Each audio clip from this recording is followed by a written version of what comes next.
Pat Benatar, Northeast PA's classic rock. You've been on a plane when a kid won't stop crying, right? It's Prospector Show on Rock 107. And Kate, you'll be on a plane to Europe soon, right? Mm-hmm. So how would you handle a crying toddler? What are you doing?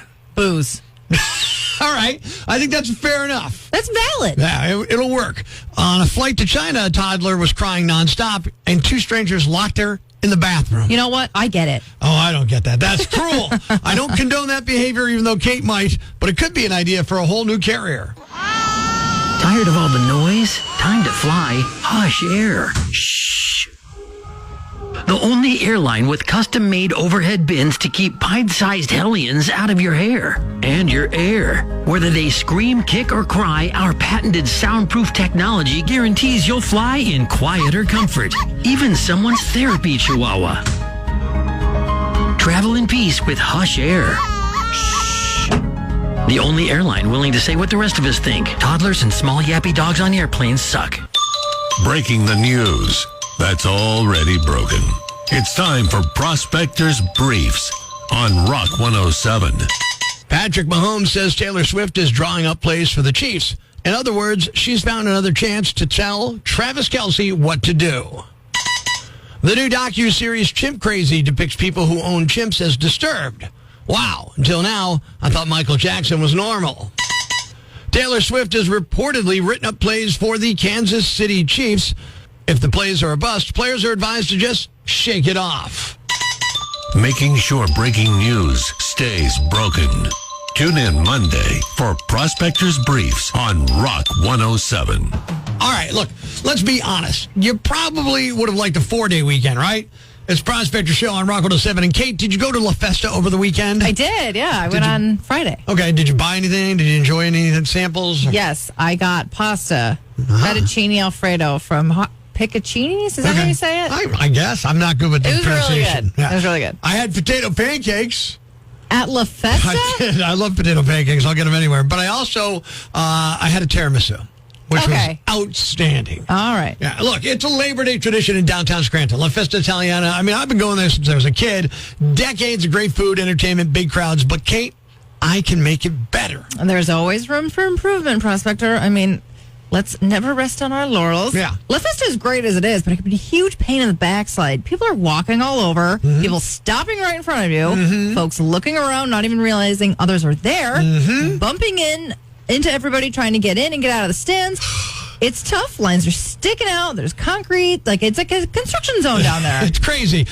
Look, I have a couple humble suggestions after decades of wandering around downtown trying to get a slice of pizza and a cappuccino on Labor Day weekend. A couple ideas I think could make La Festa better. Are you ready? All right, let's hear it. Suggestion number 1, and I know I bought potato pancakes there, but Italian fare only. That's my suggestion number 1.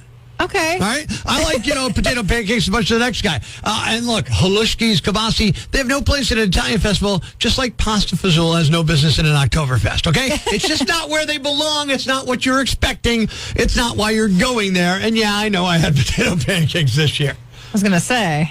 Suggestion number 2, and this one, it is crucial. This will make everything better, even if none of my other suggestions ever become implemented. Number 2 is important. Are you ready? One-way walking. No more aimlessly wandering around the courthouse all willy-nilly, deciding which way you want to go, changing direction. Everybody walks in the same direction. I don't care if it's clockwise or counterclockwise. It doesn't make a difference to me. But as long as we're all walking in the same direction during La Festa, it's perfect. Anybody who walks in the opposite direction, take it out of line and handle Goodfellas style. You know what I'm saying? I can get behind that one. Yeah, I kind of like that. Suggestion number 3, and this one's great too, don't get me wrong. It's very important. I thought about this a lot. My final suggestion for making La Festa Italiana in downtown Scranton even better than it's ever been. You ready?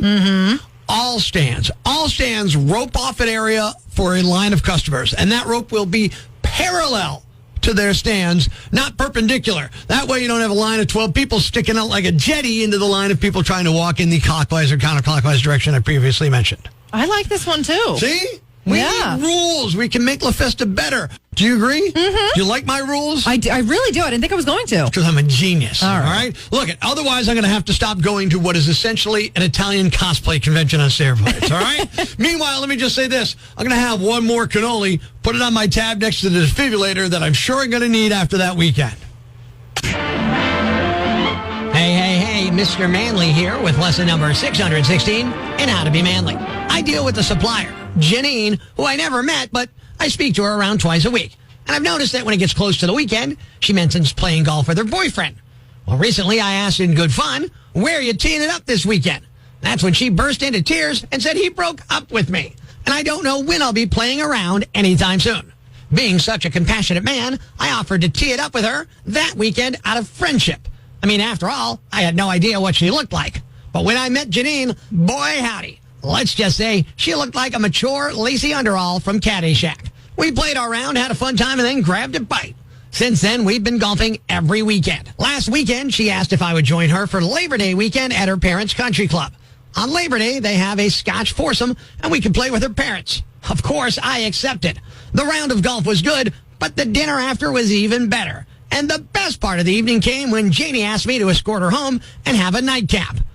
We got back to her place. I was feeling a bit awkward, but I said, you play a nice round of golf. She said, you're too kind. I always pop it up, have a slice, and can never get my putts to the hole. Well, after hearing this, I knew I could teach Janine a golf lesson by shagging some balls and doing it in a manly manner. If you ever find yourself in a similar situation, follow along in your manly manual, page number 616, and repeat after me. Number 1, always pop it up. I have the same problem. One look at you. See how it pops up? Number 2, what do you say tonight? I work on your slice. Number 3, you can't get your putts to the hole. Here's my putter. Watch how it gets to the hole. Shortly after, as Janine grabs you by your putter that for some reason will no longer pop up and gives you a slice, you'll realize just what kind of man you really are. Until next time, this is Mr. Manly saying be manly and good day. Life's pretty tough right now. There's plenty of bad news, but it's not all bad. It's time for the brighter side of Prospector on Rock 107. The 4-year-old who broke a 3,500-year-old jug at a museum in Israel got to go back for another tour over the weekend. They even let him glue a replica together to show him how the restoration process works. But the glue didn't hold, and even the restoration broke apart.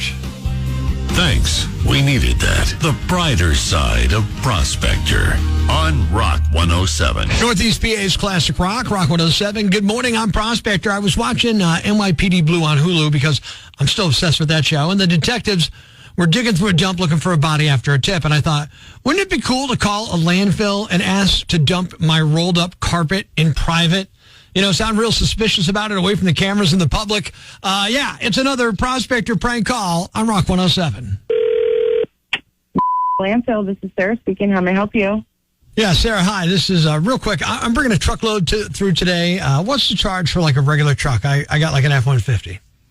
It would go by weight, but a typical standard truckload is about $30. Okay, and are there any restrictions on what you bring in? Yes, so we have restrictions on appliances, electronics, paint, explosives. Yeah, I don't have any explosives. I mean like gasoline or oil. Okay. I don't have any of that. One last question. Someone told me you x-ray every vehicle that goes through. Is that true? No, we don't do that. All right. Well, I'm bringing in a load of carpet, and it's all duct taped. Is there an area in the landfill where I can kind of go off by myself and just dump that off? No. So everybody Really? goes in, as a line, and everybody, dumps their load and then continues on. But there's people around and people watching. Okay. Is there a time where there wouldn't be as many people? I would really prefer if I could just have a little privacy to dump that. It would help out a lot. Yeah, I mean, if you need privacy, that's probably not going to happen. Is there a reason? Well, no, not really. I don't go to the landfill a lot. I just have a load that I would prefer to just get rid of. I don't need a lot of people looking at what I'm dumping off. I just want to dump it and get away from it as fast as possible. So you're saying there's no way I could go off and do that by myself in a private area? No way at all. And there's cameras too. So as far as there's cameras too? Yes, we have cameras everywhere. Is there a way I could come at night maybe? Yeah, no, once we close at a certain time, it's, blocked off. You can't get through. How about this? Would you mind if maybe I gave you a special tip If you could just have an area for me open where I could just go, do what I got to do away from the cameras, and then get out of there. Yeah, I can't do that. Why can't you do I that? can't do that because I can lose my job if I do that. Who's gonna Who knows know? what you're dropping off? Well, look, it's carpet. I told you that. I told you what I'm dropping Yeah, off. but it's duct tape, and then you ask about the X-ray, and everything is just too much. It's too suspicious. How is it suspicious? You just want to be by your... I mean, who knows? There could be dead bodies in there. For Dead all I bodies? know. What, now I'm a murderer all of a sudden? What? Think about it. It's like you want to hide carpet I'm not hiding a carpet. I just want to dump it off in private. by yourself. Yeah. Privacy. You want? No. It's so weird. Now all of a sudden I'm a murderer. Landfill, and it just doesn't sound right at all. It doesn't sound right? You know, Really? And I really just don't have time for this, actually. I'm very busy over here. Okay, so- look, let me tell you. I'll leave you with one thing. Would it be all right if I just... No. Real quick, how about this? How about I just come by, I make a prospector prank call, and I put you on the radio? I don't think so. No, you're not going to come by. I just don't even think that's a good idea. How about this? I'll just make this the prospector prank call. No. We'll just say it wasn't even real. How about that? What? Sarah, it's not real. It's a prospector prank call. You're on with Rock 107 right now. It's not real, man. What were you thinking? I was just thinking I'm going to have to call the cops. This guy's bringing carpet in. He's asking about X-ray machines. And he's probably got dead bodies in there. I mean, who knows, right? You're going to get paid. Don't worry about it, okay? Right. He's quirky and cranky, and that makes for a lot of awkward interactions. What a jerk. Help Prospector learn from his mistakes. It's time for Am I a Jerk? On Rock 107. I'm at the hospital visiting somebody. There's a guy visiting down the hall. He was on his phone, and I guess he didn't want to disturb who he was visiting, so he was pacing the hallway, having the phone conversation. Pacing, back and forth, having a conversation. I stepped out of the room as he was nearby, and I asked him to go to the lounge by the elevator to finish his call, and he said, "What do you care?" And I'm like, "You're disturbing my loved one. They're a patient, too. They need to rest. That's why I care. Take it to the lounge, or I'm going to knock that phone out of your hands." At this point, a nurse comes by and tells us both to keep it down, and then tells him he can't be on the phone in the hallway. So I ask you, am I a jerk? I'm saying yes. Kate, you're saying yes. You got a little violent, and you didn't need to. I'm sorry, buddy. All right, maybe I got amped up. I don't know. How's it looking on social media? Jean from my Facebook said, no, take the phone and toss it in the nearest commode. Yes! Which is just as bad. Kathy from your Instagram said, yeah, sorry, when you threatened him, that's when you became a jerk. Ask nicely. If he didn't comply, close the door to your patient's room. All right. See, that's what I'm saying. Okay. We're going on the rock lines. Maria from Edwardsville. Am I a jerk? I do not think you're a jerk. Okay. You're okay with this whole move? Well, I think that he was being disrespectful because you were visiting your loved one, That's true. and he shouldn't have been going up and down the hallways. Catherine from my Instagram said, no, I am a nurse, and that is a big pet peeve of mine. Yeah.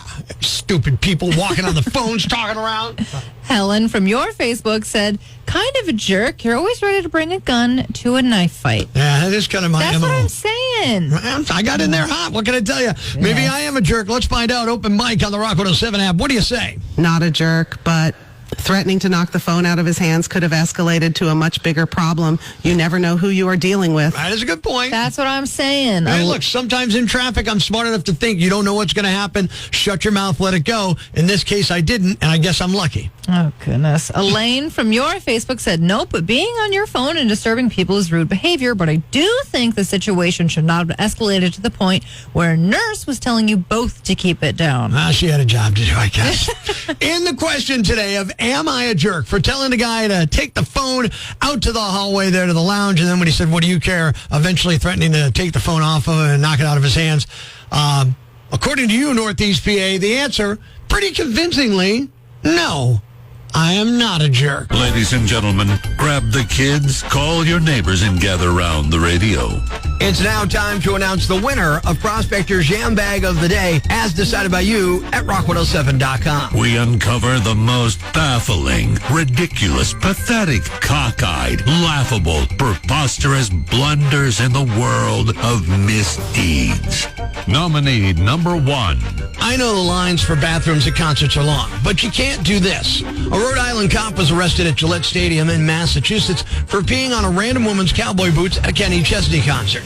His name is Shane Lynch, and he wasn't on duty at the time. He's just a Kenny Chesney fan. They were both standing in the pit by the stage when the woman felt warm liquid hit her leg. She turned around and saw Shane with his zipper down. He had a Bud Light in one hand and his junk in the other. Security described him as extremely intoxicated. He was swaying back and forth. His pants were wet and his eyes were almost closed, so they pulled him off to the side. Then, while they were talking to him, he started peeing again. He was arrested for disorderly conduct. The case was dismissed after he agreed to pay a $100 court cost. The woman he peed on said her $180 boots smell of urine and are no longer wearable. It's not clear if he'll have to pay her back for those. Nominee number 2. A few one-star reviews can ruin an Uber driver's rating. So don't do that unless they're really a psycho. You know, like this guy. An Uber driver in Chicago threw a brick at someone's house after they gave him a one-star review last weekend. A 17-year-old kid ordered an Uber to take him to the mall on Friday. Wow, teenagers still go to the mall? He says the driver seemed agitated, drove erratically, and took a longer route than necessary. The kid asked him to take the highway, but he took the surface roads instead. He gave the guy a one-star review after he was dropped off and thought, well, that was the end of it. Well, the next day, the driver showed up at his house. The kid's mom went to the door but didn't open it because she didn't know who the guy was. He claimed her son left something in the car and he just wanted to return it. But when she wouldn't let him in, he got aggressive. He started shouting about the one-star review, picked up a brick from their yard, threw it at their window, and then threw it at their car. That cracked the window and broke the frame. Their car was also left with pretty significant dents.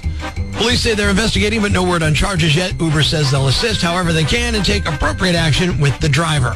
And the winner is... the drunk cop who peed on a woman's boots at a Kenny Chesney concert. You, sir, are the yam bag of the day. And we'll move on to Friday's Yam Bag of the Week competition. Keep it here for all the nominees for Prospector's Yam Bag of the Day, weekday mornings on Rock 107. Thanks for listening to Prospector's Prime Cuts podcast. Be sure to catch us live weekdays from 5:30 to 10 a.m. on Rock 107 or online at rock107.com or the Rock 107 app. A free download for your Android or iPhone. Subscribe to the podcast on Apple Podcasts, Google Podcasts, Spotify, Stitcher Radio, or wherever you get your podcasts so you never miss Prospector's Prime Cuts.